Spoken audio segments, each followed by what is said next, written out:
The Sony A7S III is our top pick for underwater video camera of 2020.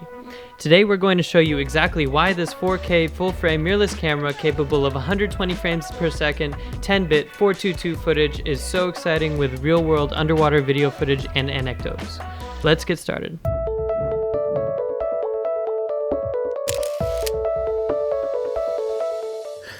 Hey guys, I'm Nirupam from the Underwater Photography Guide and Blue Water Photo. I'm here today with the Sony A7S III full-frame mirrorless camera. It's Sony's newest video-oriented camera in its Alpha series lineup. I have it inside of an Light A7S III underwater housing, and I have two Light & Motion Sola 15,000 Video Pro lights, which I had shot with the housing and with the camera underwater for about a week. And I've had a lot of fun with this camera. I've shot a lot of video, I've shot some photos, and this is my full review to tell you exactly what I thought about this camera and who I think this camera is meant for.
First off, I'd like to say that the specs on this camera are pretty awesome, but more than the specs, it's the workflow, the ergonomics, the menu layout. This camera is designed for video shooters, and that's very apparent when shooting this camera.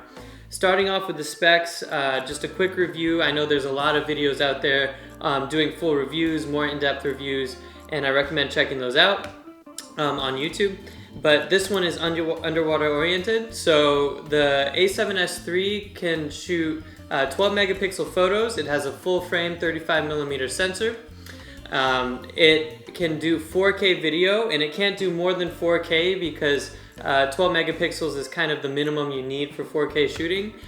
And it can do HD, it can do 4K up to 120 frames a second, it can do 4K at 60 frames a second, and really any frame rates in between. The ISO range 80 to 102,400. And what that means is this camera is very capable in low light conditions. That's because the sensor is low enough resolution where the pixels are all large and they're collecting a lot of light. So you're gonna have a lot less noise when you're shooting this camera, especially at higher ISOs. Functionally, it does have dual gain ISO capability, although not in reality. What it does is I believe it boosts the signal at 12,800 ISO. So at 12,800 ISO, you're actually going to have less noise than if you're shooting at 10,000 ISO. So we either recommend shooting at a really low ISO or even 12,000 to 16,000 or even a little bit higher when you're in really low light situations. So this camera is a very capable camera in low light. Not to mention that it can autofocus at -6 EV. So I believe that puts it as a better camera for low light autofocusing than the EOS R5. The camera is equipped with a lot of functions for video workflows, so you can choose a different codec based on the kind of compression you need for your workflow. It has H.264 and H.265 compression. You can choose different codecs for different bit rates. You can shoot in 10-bit 422 internal or 8-bit 420 internal.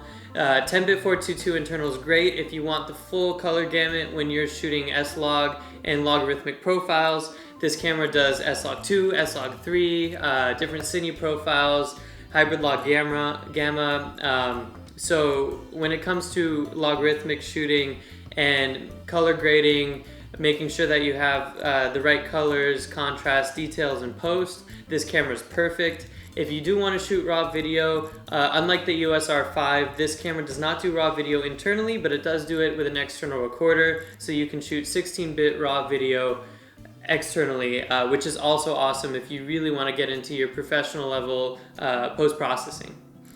Now the camera has an excellent autofocus system. It's pretty much as good as the other alpha cameras. It's as good as the A7R IV. It's much better than the A7S II, much better than the A7R III. So when it comes to autofocus tracking, this camera does a great job, especially in the photo mode. And if you want to use autofocus for video, this camera can do it. There's just a few compatibility issues that we're going to talk about. And then finally, when it comes to the actual design of the camera, so this camera has 2 card slots. It has an awesome EVF. I believe it's a 9.7 million dot EVF, which makes it really, really clear. For those of you that don't know, an EVF is an electronic viewfinder. So it's a video feed going right into your eye, and everything that you see through the EVF is what you're normally going to see through the LCD. So you can review photos, you can look at your settings, you can pretty much do anything you want in that EVF. It just makes the ergonomics really nice, especially topside. The camera itself is equipped with a joystick and touch autofocus control. It also has 3 dials. It has a D-pad on the back. It has multiple customizable buttons. I believe there's at least 4 buttons, so C1 through C4, and then you can customize a bunch of your other buttons that are already available. And finally, the camera has an updated menu system, which makes scrolling through menus and different settings very easy. So I highly recommend taking a look at our A7S III settings article, which I'll drop in the description below, and you can take a look at what settings to use when you're underwater and how to navigate that menu system. One of the things that we should mention when it comes to ergonomics is that with some housings, like this Ikelite housing, you actually don't have full control over the joystick. That's pretty hard for manufacturers to put in. So we do have some workarounds when it comes to AF point selection. One thing that you can do, what we really recommend when you're shooting underwater and you're shooting photos, we recommend using autofocus tracking. So you can take your autofocus point, you can put it on your subject, and then when you half press your shutter or you do a back button press, you can lock that autofocus point on and it's going to track the subject, and it works very well, just as good as the A7R IV, and I honestly wouldn't recommend using anything else when you are in photo mode. In video mode, what I found the best thing to do was if you're shooting wide angle, you can shoot with the wide autofocus selection point setting, and what that does is it takes the whole scene and it tries to figure out the best autofocus point. It doesn't do that so well for macro, so what I recommend for macro is actually using the center autofocus point selection and letting that lock on, and then customizing, I customized the joystick button on the back, customizing that so that we'll switch from autofocus to manual focus, so that's AF, MF toggle. And when you lock onto that subject, you can switch to manual focus, and when you turn your peaking display on, so there's going to be a peaking display setting that you can also custom set. I recommend doing that in the function menu. You'll be able to see exactly where that autofocus point is. And so that's a pretty good workaround if your housing doesn't have the full joystick control and can't toggle between different settings. We found that worked very well. We didn't really feel like we missed having that joystick toggle, especially when you're shooting video. Often you do want it on manual focus, and if you don't, you still want to have a little bit more control over that focus and be able to stop using the autofocus, because some lenses will actually go in and out and crop a little bit, which is called focus breathing. So you don't want any focus breathing when you're shooting video unless you're going to crop that video in post-processing. The nice thing about having the EVF and also not having an EVF is you can choose whether or not you want a magnified viewfinder. I personally don't shoot a magnified viewfinder when I shoot video because I like that LCD and having that bigger screen to see what's going on. I'll usually have this camera on a tripod, which you can now do with this Ike housing, which is pretty cool. So I attached a tripod right at the bottom there. And yeah, that does save you some money, but if you are going to shoot some photos or you want to get up and closer to macro subjects and really see what's going on with your macro video, I do recommend a 45-degree magnified viewfinder so you can get really close and be able to see what you're doing. Now, when it comes to battery life on this camera, I found that the battery life for mostly video-oriented dives was about 3 dives. And then, if you're going to shoot photos, it can actually last a bit longer. So it may or may not last you a whole day. It gets pretty close to lasting a whole day. I was shooting everything from shore. I only had 1 video. I was doing 3 dives a day, and the camera lasted me until slightly after that 3rd dive, it would shut off. In fact, my video lights actually ran out of battery quicker than my camera did.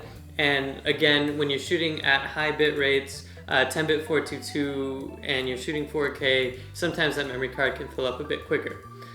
When it comes to the memory cards, this camera supports UHS 2 cards, and it also supports CF Express cards. I do recommend using CF Express Type A cards in the camera because it has a faster write speed. So if you're going to be shooting at 600 megabytes a second, 10-bit 422, I think having that extra write speed is very useful, so I do recommend that. So let's talk a little bit about the image quality and low light capability of this camera. As you know, this camera has a 12 megapixel backside illuminated CMOS sensor. It's a full frame sensor, and it's not very high resolution, but the pixel readout is about 1:1 for 4K, which means that your camera can focus on processing other aspects of the video rather than downsampling from a larger sensor. So that's why Sony chose to have a 12 megapixel sensor with this 4K camera. If it was going to shoot 8K, it would need a much higher sensor size. Now, one of the huge benefits about having a smaller resolution full frame sensor is that every pixel is going to be larger because you have less megapixels over a certain area. What that means is that each pixel is going to be able to collect more light, and therefore the image quality is going to be better, and there's going to be less noise in your image, both in your video and in your photos. We found that we were able to shoot photos up to ISO 1000 and even higher, and we would get awesome images with very little noise. And the same with video. Now with video, because it has that dual gain capability, which is not true dual gain, but if you shoot at ISO 12,000, 16,000, this camera handles it fine, and that opens up a whole new world of video shooting, because now you can shoot at smaller apertures and get more depth of field when you're shooting macro. You can shoot with lower power on video lights, so you conserve battery. There's a lot that you can do that you couldn't do before with other video cameras, and we're really happy with the A7S III for that reason. So another reason why having good low light capability is important for video is that when you're shooting logarithmic picture profiles, you need to shoot at a higher base ISO when you're shooting those profiles. So if you're shooting S-Log2, S-Log3, you might need to shoot at a base ISO of, I believe it's 800, and therefore your video is going to be inherently noisier. So if you have a good sensor that's reducing that noise, you have better image quality from your log footage, which in turn means better color grading, better contrast, more details in post-processing.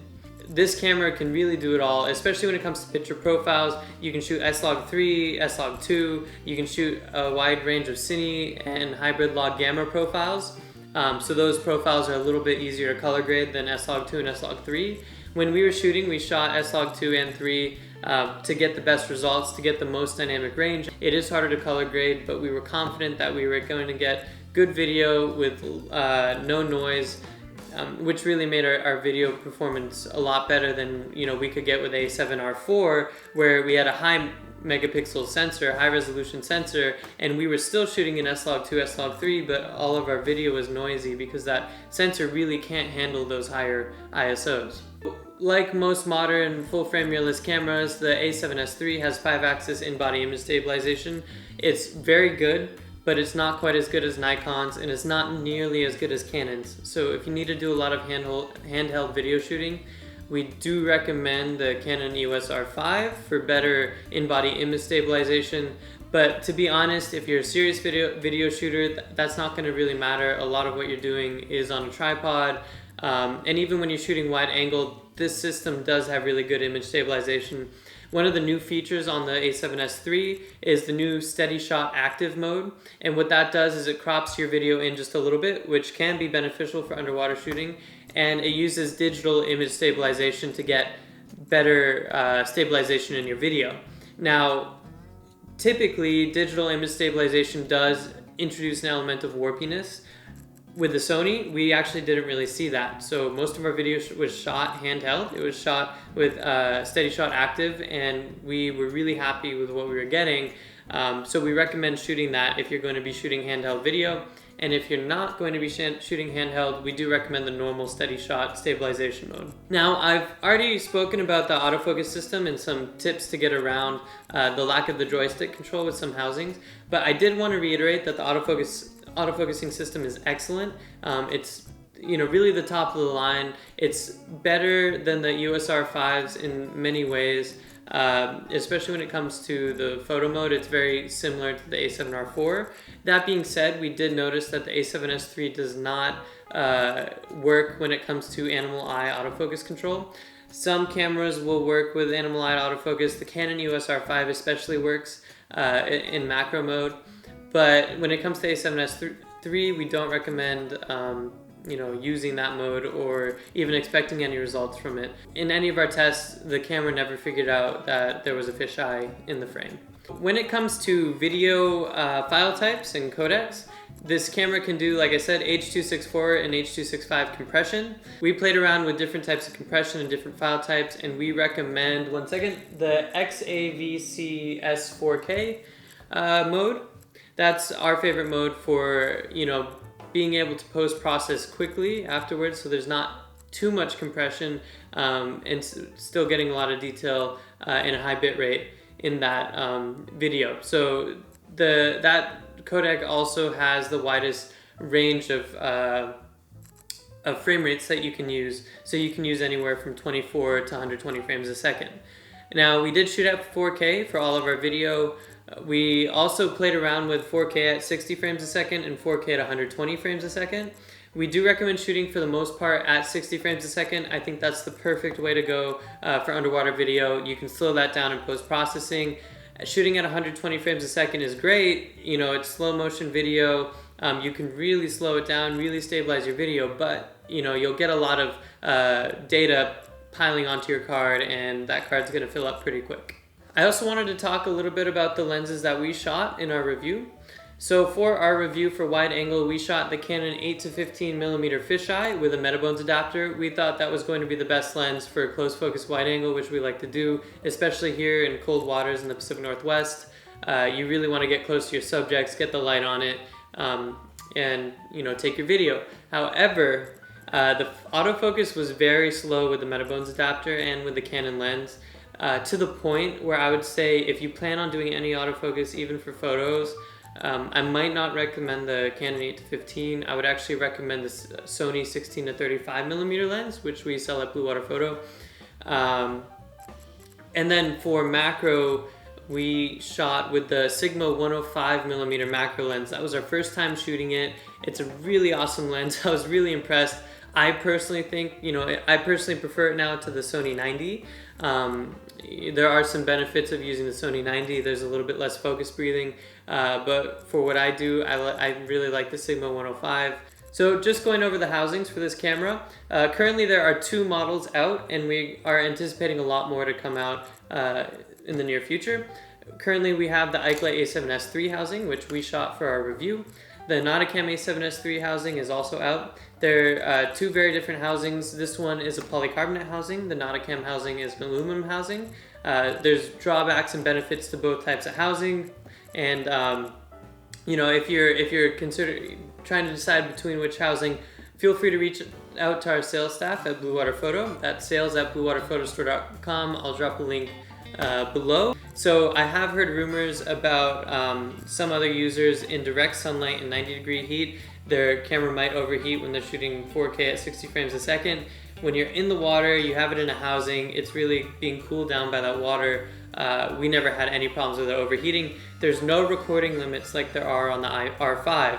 So we were shooting for hours, back-to-back dives. I only had a few minutes between each dive, and really never had a problem with anything overheating. We were shooting 4K at 60 frames a second, 4K at 120 frames a second, no warnings, nothing. This camera's great. So if you want reliability, if you want a better workflow, if you're a real video shooter, the A7S III is what I'm going to recommend in most cases. If you're photo oriented at all, I might recommend the R5. It's an amazing camera. It's our favorite camera of 2020, and this is our favorite video camera of 2020. Now, if you're still confused, you still want to learn more, you know, drop us a line. We're always there to answer your calls. You know, contact us at sales@bluewaterphotostore.com. I'll leave the contact info in the information below. If you want to reach out to me directly, feel free to do so. I'm happy to answer any questions about these cameras, and if you want to keep getting good content on the A7S III, on future cameras, on video, on photo, make sure you like and subscribe our YouTube channel, and you know, follow us on Facebook and Instagram, and you know the drill. Anyway, thank you for sitting through this. It's a very exciting camera in my opinion. You should seriously consider it. If you've got the Panasonic GH5, if you've got another video camera that's starting to get a little bit outdated, the A7S III, it does wonders for the price, and I would seriously consider it.